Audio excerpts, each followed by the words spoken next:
যদি পলিটিক্যাল পার্টিগুলো মনে করে যে তারা খুব বেশি রিফর্ম চাবে না, তাহলে আমরা এই বছরের ডিসেম্বরের মধ্যে একটা ইলেকশন করব।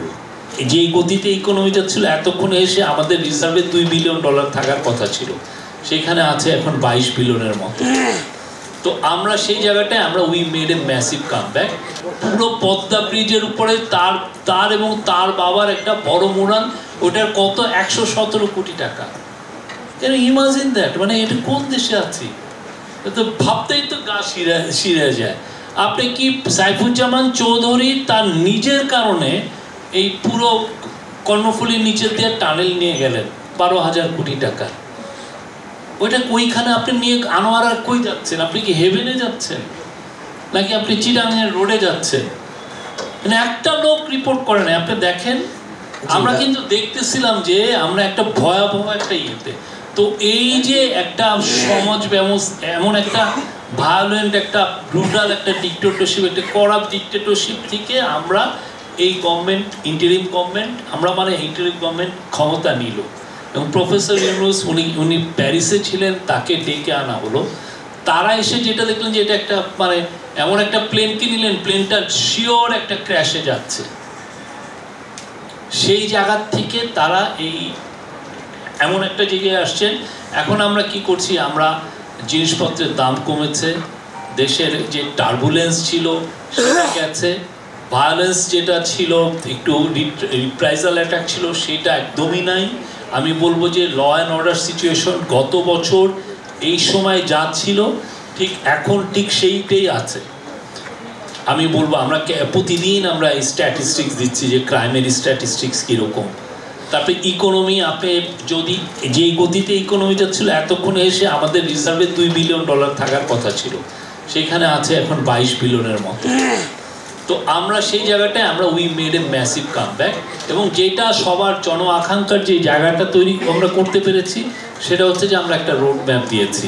মানে এই ইন্টারিম গভর্নমেন্ট একটা রোড ম্যাপ দিয়েছে এবং দুইটা ব্রড একটা টাইম লাইন দিয়েছে। একটা হচ্ছে যে যদি পলিটিক্যাল পার্টিগুলো মনে করে যে তারা খুব বেশি রিফর্ম চাবে না, তাহলে আমরা এই বছরের ডিসেম্বরের মধ্যে একটা ইলেকশন করব।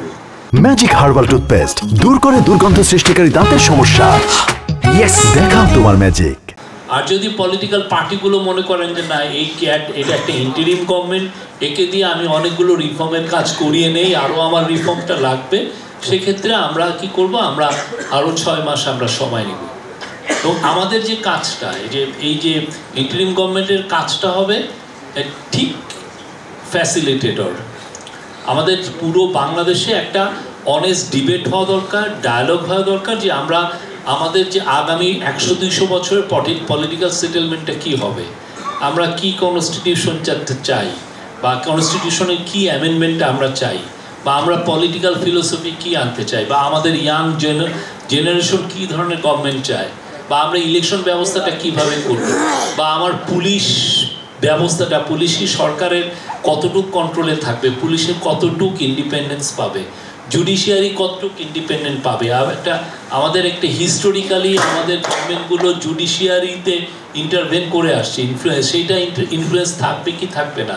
পুলিশ আপনি দেখেন পুরোপুরি পলিটিক্যাল পার্টিগুলোর করায়ত্ত ছিল, যে কোনো পলিটিক্যাল হতে, তা সেটা থাকবে কি থাকবে না। এই পুরো ব্যবস্থাকে আমি কিভাবে কোশ্চেন করব, করে আমি কিভাবে আগাবো, এটার একটা আমরা এই আগামী বছরে এই যে জাস্ট 15 তারিখে আমরা আশা করছি যে অনেকগুলো মোট 5টা কমিশনের রিপোর্ট আমরা পাবো, সেগুলো নিয়ে ইভেনচুয়ালি ডায়ালগ হবে।